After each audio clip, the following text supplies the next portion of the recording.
What's up, folks? It's your buddy Fatalroadie. Tonight we're going to be doing a Raw recap. We started off with the Raw roster up on the stage and security surrounding the ring. Baron Corbin then comes out. Then we have a recap of Crown Jewel and the Universal title match where Baron Corbin hits Braun Strowman in the back of the head with the title and Brock Lesnar wins the Universal title. So great, now we have a part-time champion again. But supposedly he only has a 2-match contract. One of the matches is going to be at Survivor Series, so I guess he'll be losing the championship after that, but God knows when that's going to happen. Baron Corbin says his security is there because he's high profile, more or less because he's a scared little bitch. Baron Corbin talks up Survivor Series and names himself the captain of the men's Survivor Series team. But unfortunately, he's not going to be competing. He names the first 3 people on the team, Dolph Ziggler, Drew McIntyre, and Braun Strowman, and says what he did to Strowman at Crown Jewel was to teach him a lesson. Baron Corbin then names Alexa Bliss as the captain/manager because she's not going to be competing of the Raw Women's Survivor Series team. She says she's going to be watching the women carefully and says we're going to have an Evolution rematch. Before she continues, Kurt Angle comes out and interrupts. He says he wants in at Survivor Series and challenges Baron Corbin for the captain spot of the Raw team. He then calls Baron Corbin an embarrassment as a Raw general manager, and then we have the match scheduled for later tonight. Then before Alexa Bliss continues again, Braun Strowman comes out. He walks down the ring and he tears through the enhancement talent security team. And then Baron Corbin bitches out and runs away again. Strowman starts heading up the ramp and there's a brawl that starts up. Strowman gets out and starts heading to the backstage, but the brawl still continues on the ramp. So then we have our first match, Natalya, Sasha Banks, and Bayley versus a Riot Squad. Yay! See this shit again. Natalya says she's going to be walking down wearing the sunglasses that belong to her father, Jim the Anvil Neidhart.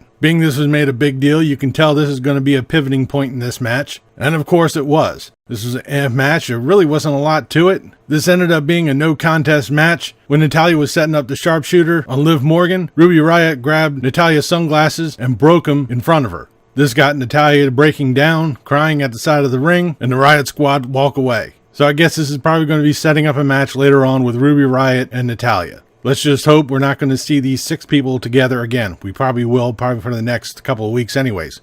We then have Jinder Mahal versus Apollo Crews. This is another match. Apollo Crews got the pin on Jinder Mahal. This looks like we're finally going to be getting a good push for Apollo Crews, although I don't see that lasting too long.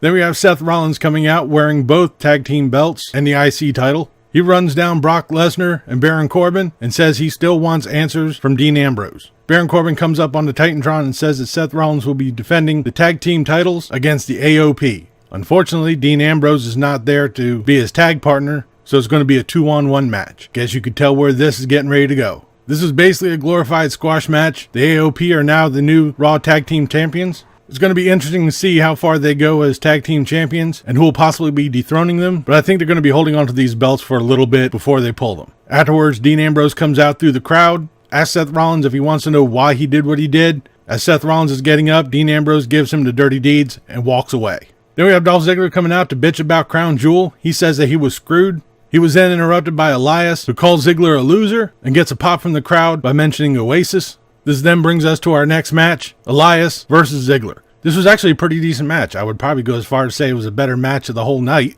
Elias picked up the win with the drift away, so it looks like we're going to be having a face Elias for the time being. I think with Roman Reigns being out for a while, they need to start turning some people faces to cover up the hole that was left by Reigns. Ronda Rousey then comes out and she cuts a promo about Survivor Series and her match against Becky Lynch. She then goes on to run down Becky Lynch's past professions and says that Becky Lynch might be the man, but she's the baddest bitch on the planet. This was actually a pretty good segment. I liked it. I'm usually not too big when it comes to the talking pieces, but this one actually was pretty good. Ronda Rousey is definitely showing that she's improving quite a bit when it comes to promos. I remember when she first started, she was kind of hit or miss, more or less on the miss part, but she's actually improving quite a bit, and I actually like this segment right here. We then have Ember Moon versus Nia Jax again. This is basically a glorified squash match. Again, not much to it. Nia Jax wins with a Samoa drop. Afterwards, Tamina comes out. She gives Ember Moon a Samoa drop as well, puts her in a Boston Crab, and Jax gives her a leg drop, and Tamina and Nia Jax stand tall. So I guess Nia Jax is a heel again. I swear she's doing more flips than the Big Show has. Throughout most of the night, Braun Strowman has been trying to hunt down Baron Corbin, and it culminates with Baron Corbin driving away as soon as Braun Strowman catches up to him. But before then, Baron Corbin says that he's not going to be able to compete against Kurt Angle, so Kurt Angle is going to be facing Drew McIntyre in the main event tonight. We then have Finn Balor versus Bobby Lashley. What the fuck? Again. Thank God Leo Rush doesn't have a microphone this time. Although he did cut a quick promo prior to the match, he didn't carry a microphone throughout the whole match. Thank God.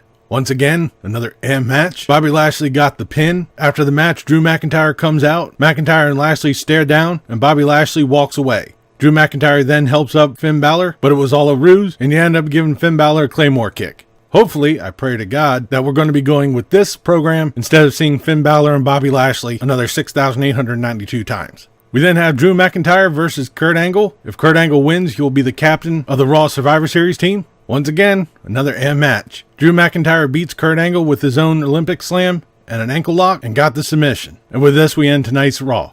This was basically a cookie cutter of the past, I don't know how many weeks of Raw. The opening was way too extended, and we had way too many repeats when it comes to the matches. Like I said, the only real decent match tonight was the Ziggler and Elias match. Everything else was I really could have done without half of these matches. Once again, hopefully we'll have a better show on SmackDown. But that'll do it for this episode of Raw Recap. Leave a comment down below of what you thought of tonight's Raw, what you thought of this video. If you liked it, please give me a thumbs up. Don't forget to share and subscribe. I've been Fatalroadie. You've been awesome. Thank you very much for watching. And remember, if it's too loud, you're too old. See ya.